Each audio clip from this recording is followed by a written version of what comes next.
2019년도 몇 월인지는 잘 모르겠는데 제가 하남에 교회를 개척했다는 얘기를 듣고 1년의 권사님 무리들이 서로 약속을 해가지고 저를 찾아오겠다 그랬어요.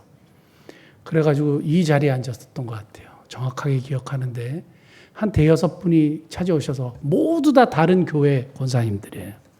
그 오셔가지고 같이 예배도 드리고 기도도 하고 그리고 목사님 얘기를 좀 듣고 싶다. 그래가지고 제가 여기서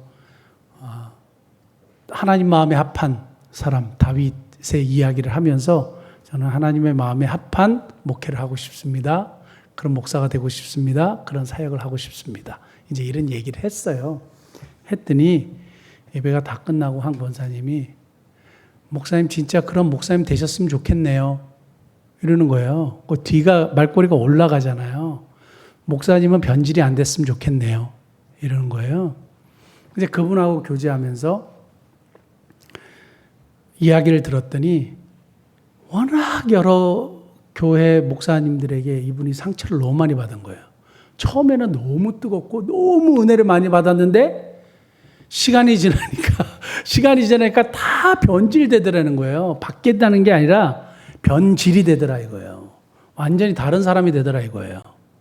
그러니까 그 얘기를 이제 제가 나중에 듣고 목사님 안 변했으면 좋겠네요. 이 말의 뜻을 제가 이해했다 그랬어요. 그렇게 하기 위해서 노력하겠다 그랬는데 사람이니까 부족한 것이 분명히 있고 하니까 그렇게 이해해 주시고 기도해 주시면 좋겠다고 이제 그렇게 하고 헤어졌는데 안타까운 일은 예전에 과천에 제가 신학교 다닐 때 새벽기도 나갔던 교회가 있어요. 어느 교회라고 이름은 얘기하지 않겠습니다. 제가 그 목사님이 딱 기억나는 건 뭐냐면 그렇게 이렇게 외모가 출중한 목사님은 아니에요. 그런데 넥타이를 이렇게 메고 우리가 보는 큐티 책으로 새벽 기도를 인도하셨어요. 그리고 딱 나가시는데 반바지인 거예요. 그러니까 겉에는 이게 양복을 입고 밑에는 반바지예요. 이야, 참 특이하시다. 야, 사람들에게만 보이려고 저렇게 하셨구나. 이 생각을 했어요. 좀 특이한 목사님이네. 그 생각을 했는데 그분의 모습이 아직도 안 잊혀지는데 그 교회가 점점 성장했어요. 100명, 200명, 300명, 700명, 1000명 넘어갔어요. 점점 넘어갔는데 놀라운 거는 이분이 골프에 빠졌어요. 제가 누굴 쳐다보는지 이분이 골프에 빠졌어요. 주일날도 골프 치고 싶으셨나 봐요. 결국 골프 때문에 교회를 사임했어요. 그러니까 한번 사탄이 사람을 이렇게 한번 이렇게 막 흔들기 시작하면 자기는 절대 골프 가지고 목사가 주의를 어떻게 하겠어요. 그런데 설교하고 골프장으로 가셨나 봐요. 그러니까 여러 가지 일들이 있었겠죠. 그러니까 결국에는 그것 때문에 골프 때문에 교회를 사임했다는 이야기를 제가 듣고 와, 그럴 수가 있나? 이런 생각이 들고 제가 아는 목사님의 아주 친한 분이었대요. 이분은 정말 이름만 얘기하면 불의 종, 엄청난 능력을 발휘했던 목사님인데 하루아침에 그 명성이 땅에 떨어진 거예요. 문제가 생긴 거예요. 무슨 문제인지 알겠죠? 문제가 생겼어요. 그러니까 하루아침에 불의 종 이랬던 분들이 그냥 갑자기 소리 소문 없이 사라지게 되는 거예요. 그러니까 스포츠 문제로, 여성의 문제로, 또 하나는 돈 문제예요. 그러니까 아까 권사님 제가 잠깐 말씀드렸지만 목사님 안 변했으면 좋겠네요. 그 중에 많은 부분이 돈이 차지하더라 이거예요. 교회에 돈이 많아지고 목사님이 돈이 많이 생기니까 사람이 바뀌더라 이거죠. 제가 친하게 지냈던 목사님, 지금은 제가 그분을 찾아가지 않지만 지금도 제가 연락하면 언제든지 만날 수 있는 목사님 중에 중대형교회 목사님이 있어요. 그 목사님을 딱 만났는데 이야, 확실히 출석 성도가 2,000명이 넘어가니까 딱 어깨가 근데 얼마나 당당해지는지 이야, 제가 만약에 하나님이 그렇게 길을 허락하시지 않았지만 큰 교회 안 가기를 진짜 잘했다 이 생각이 들어요. 불러주는 데도 없습니다. 그런데 큰 교회로 안 가는 거를 정말 잘했다 이런 생각이 드는 거예요. 왜냐하면 되게 교만했을 것 같아요. 딱 어깨에 힘주고 그리고 어느 목사님은 부목사들하고 교회 그 일하는 분들이 목사님이 김포공항에 인천공항에 딱 도착하면 다 나와 있어야 돼. 일렬로 쫙 서 있어야 돼. 그리고 오셨습니까? 이렇게 해야 돼. 무슨 조직도 아니고요. 이게 뭐냐 이거죠. 이게 뭐냐 이거지.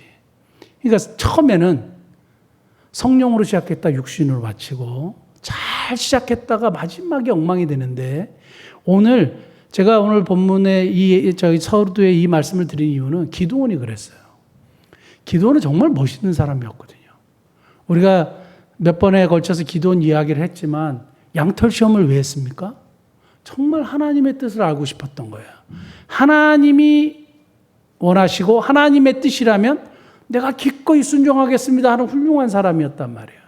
그런데 나는 굉장히 약한 사람이고 우리 집안으로 따지면 하나님께 쓰임받을 수 있는 조건이 아무것도 없는 사람입니다. 이렇게 시작했는데 마지막에 엄청난 공을 세웠잖아요. 그런데 사실은 자기가 열심히 노력한 것도 있어요. 그런데 누가 도와주셨습니까? 하나님이 하셨죠. 300명이 어떻게 13만 5천을 이겨요? 말도 안 되는 거죠. 그런데 하나님이 역사하셔서 이 공을 세우게 되고 순종함으로 일들이 이루어졌는데 기드온이 이제 모든 것을 다 평정하고 있는데 이제 여론들이 막 일어난 거예요. 왕이 되라고. 우리를 다스려 달라고. 당신과 당신의 아들들이 우리를 다스려 주십시오. 막 이렇게 된 거예요. 너무 그러지 않았겠습니까? 이스라엘 백성들은 하나님보다 눈에 보이는 지도자를 원했던 거예요. 그러니까 기드온이 멋진 말을 합니다. 여호와께서 너희를 다스릴 것이니라. 여호와께서 너희를 다스릴 것이니라 해놓고 그런데 내가 원이 있다. 돈을 좀 가지고 와라. 그러니까 너희들이 전쟁에서 얻었던 전리품들 금을 좀 가지고 와라. 이렇게 했어요. 그래갖고 뭘 만들었습니까? 그걸 가지고 싶었었나 봐요. 제사장만 입었었던 에봇이요. 대제사장만 입었던 에봇을 만들었어요. 금으로 막 멋지게. 근데 그 에봇을 어떻게 만들어야 되냐면 출애굽기에 어떻게 만들라고 다 돼 있는데 그걸 자기가 자기 마음대로 만들고 그 다음에 어디다 뒀어요? 자기 집에 뒀어요. 하나님을 섬기기 위해서 하나님께서 대제사장에게 특별한 의미를 부여하시면서 에봇, 그 옷을 만들려고 했는데 옷과 같은 거예요. 그거를 기드온이 자기 마음대로 만들었죠. 에봇은 누구가 이렇게 말씀하시는 대로 만들어야 돼요? 하나님께서 말씀하시는 대로 만들어야 돼요. 근데 기드온은 사람들한테 금을 받아갖고 지 마음대로 만들었어요. 화려빛과 번쩍하게 만들었겠죠. 그걸 어디다 뒀어요? 자기 집에 두니까 사람들이 음란하게 섬겼더라. 이 말은 그걸 우상으로 섬긴 거예요. 그걸 하나님으로 섬기게 된 거예요. 그러니까 기드온이 그걸 또 가만히 두고 있었어요. 그러니까 이게 마지막에 변질이 된 거죠. 기드온의 한계가 결국에는 왜 사람들이 픽픽 넘어질까요? 왜 픽픽 넘어질까요? 난 아니라고 그랬던 사람들이 다 넘어지는 걸 보면 저도 그렇고 여러분들도 그렇고 다 넘어질 수 있는 거예요. 이게 인간의 한계거든요. 그런데 이러한 것들을 반면교사 삼아서 하나님께서 우리에게 넌 그러지 마라고 말씀하시는 건데 기드온의 한계를 살펴보면서 오늘 우리들의 한계도 인정하고 우리가 그 한계를 극복하는 저와 여러분 되실 수 있길 바랍니다. 첫 번째는 22절에 보면 그때 이스라엘 사람들이 기드온에게 이르되 당신이 우리를 미디안의 손에서 구원하셨으니 당신과 당신의 아들과 당신의 손자가 우리를 다스리소서 하는지라. 그 다음에 23절에 기가 막힌 말씀을 합니다. 기드온이 그들에게 이르되 내가 너희를 다스리지 아니하겠고 나의 아들도 너희를 다스리지 아니할 것이요 누가 여호와께서 너희를 다스리시리라 하니라 했는데 24절에 너희가 내가 요청할 게 있는데 금을 좀 가지고 와라 이렇게 했단 말이에요. 제가 여기서 발견한 게 제가 그냥 만든 말인데 언심불일치요. 언심불일치. 말과 마음이 다른 거예요. 마음은 그렇지 않아요. 자기가 다스리고 싶고 자기가 뭔가를 취하고 싶고 자기가 막 누리고 싶고 막 이런 게 있는데 겉으로는 굉장히 경건한 척, 굉장히 하나님을 잘 섬기는 척 이렇게 했단 말이에요. 근데 그 결과가 뭡니까? 우리가 뭘로 사람을 판단해요? 열매로 판단하죠. 그러니까 결국에는 뭘 요구하는지를 보면 알죠. 돈을 요구하거나 성도들에게 뭔가를 요구할 때 그 사람의 사실 열매를 알게 되는 거죠. 그러니까 이걸 말씀을 보면 결국 기드온이 마음이 진짜 하나님이 다스리시니라 하면서 말한 것이 너무 종교적인 것 같고 신앙이 충만한 리더인 것 같지만 마음은 아니었어요. 욕심으로 가득 차 있었죠. 마음은 아니었어요. 뭔가 자기가 원하는 것이 가득 차 있었던 인물이에요. 마지막에 이렇게 변질이 된 거죠. 너무너무 안타깝습니다. 우리가 결국에는 기드온의 300용사 첫 번째 뽑을 때 어떤 사람을 하나님이 안 쓴다 그랬어요? 내가 했다고 생각하는 사람. 그런데 기드온도 그 중에 한 사람이거든요. 근데 오늘 말씀 보면 당신이 우리를 구원했다 이렇게 얘기하니까 기드온이 거기에 대해서 아무 말도 안 해요. 내가 한 게 아니라 하나님이 하셨다 이렇게 해야 되는데 거기에 아무 말도 안 해요. 그냥 하나님이 다스리실 거야. 그런데 금을 가지고 와. 이렇게 한 거예요. 그러니까 그 마음이 뭐냐? 말과 마음이 완전히 다른 행위를 하고 있단 말이죠.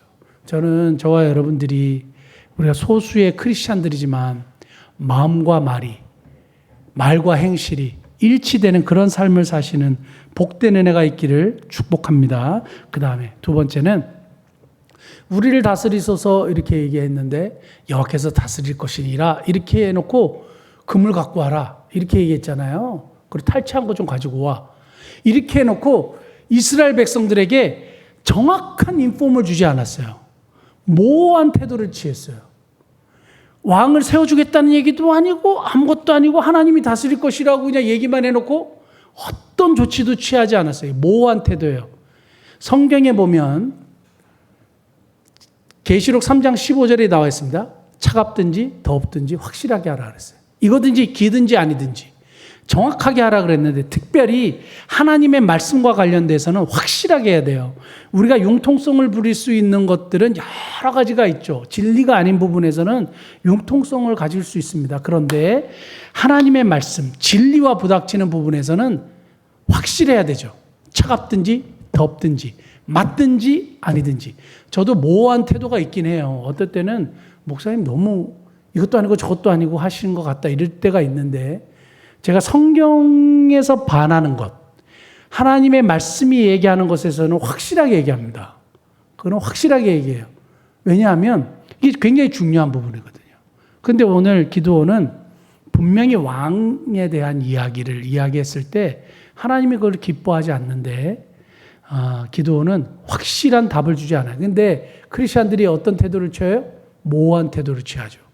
세상 사람인 것 같기도 하고 크리스천인 것 같기도 하고 여기 가면 예수 믿는 사람이고 교회 오면 예수 믿는 사람이고 밖에 나가면 예수 안 믿는 사람이고 굉장히 모호해요. 경계가 분명해요. 불분명해요. 정체성이 확실하지 않다 이 말이에요. 네 정체가 뭐냐? 하나님 물으시면 이것도 아니고 저것도 아니에요. 박쥐와 같은 크리스천들이 너무 많은 거예요. 그러니까 사랑하는 성도 여러분, 우리가 부족하죠. 우리가 어쩔 때는 좀 세상 사람들하고 비슷한 면이 있죠. 그런데 진리나 하나님의 말씀 앞에서는 분명한 태도를 취해야 된다 이 말입니다. 결국에는 모호한 태도를 통해서 이스라엘 백성들이 어떻게 했느냐? 우상으로 빨리 넘어가요. 기드온이 죽자마자 빨리 우상으로 숭배해요. 왜 기드온이 죽자마자 빨리 넘어간지 아세요? 죽기를 기다렸던 것 같아요. 마치 그런 것처럼 모호한 태도, 분명한 것을 제시하지 않으면 안 돼요. 그러니까 우리 크리스천들에게 중요한 건 뭐예요? 우리를 그리스도의 사신으로 하나님께서 부르셨다면 우리가 거기에 걸맞는 삶을 살아야 되죠. 마지막 세 번째는 이 말이 있는지 없는지 모르겠지만 자원우선이에요. 그게 뭐냐면 자기가 원하는 것 우선으로 했어요. 누가? 기드온이. 그러면 우리는 주님이 원하는 것 주원우선으로 바뀌어야죠. 자원우선이 아니라 주원우선으로 바뀌어야 되죠. 기드온은 에봇이 진짜 갖고 싶었나 봐요. 근데 자기가 해야 되는 영역이 아니거든요. 그거는 대제사장들에게만 허용된 건데 자기가 그걸 하고 싶었나 봐요. 그러니까 뭐예요? 에봇을 만들었어요. 에봇을 만들어가지고 화려빛과 번쩍하게 만들어가지고 자기 집에 두니까 이스라엘 백성들이 그 우상으로 섬기는 아주 큰 문제를 일으키게 된 겁니다. 집에 황금 소 하나가 이렇게 덩그러니 있는 것처럼 집에 하여튼 자기가 쌓아놓은 거죠. 자기가 원하는 거 우선이 되면 어떻게 되는지 아세요? 크리스천들이 자기가 원하는 우선을 요구를 해가지고 그것을 충족되면 그것이 과연 득인지 실인지 한번 잘 생각해 봐야 돼요. 누구는 로또가 되면 진짜 좋겠다 하는데 그건 절대 득이 되지 않다고 생각해요. 그거는 독이 됩니다. 마찬가지예요. 기드온이 금을 다 사람들이 갖고 오니까 자기 집에 어마어마한 걸 만들어 놨어요. 득이 됐어요? 실이 됐어요? 완전한 실이 됐죠. 이스라엘 백성들을 패망케 하는 일을 앞장서게 되는 겁니다. 크리스찬들이 자기가 원하는 것을 우선순위로 두게 되면 안 되고, 크리스찬들은 어떻게 해야 된다고요? 주원 우선이 돼야 되죠. 주님이 원하시는 것이 우선이 돼야 된다. 그래서 항상 기도하고 생각할 때 주님의 뜻, 주님이 원하시는 것이 무엇인지, 나의 삶에 하나님이 원하시는 것이 무엇인지, 하나님 내가 이런 걸 내가 원하지만 주님의 뜻대로 되기를 원합니다. 기도하는 저와 여러분 되시기를 예수님 축복합니다. 기도하시겠습니다.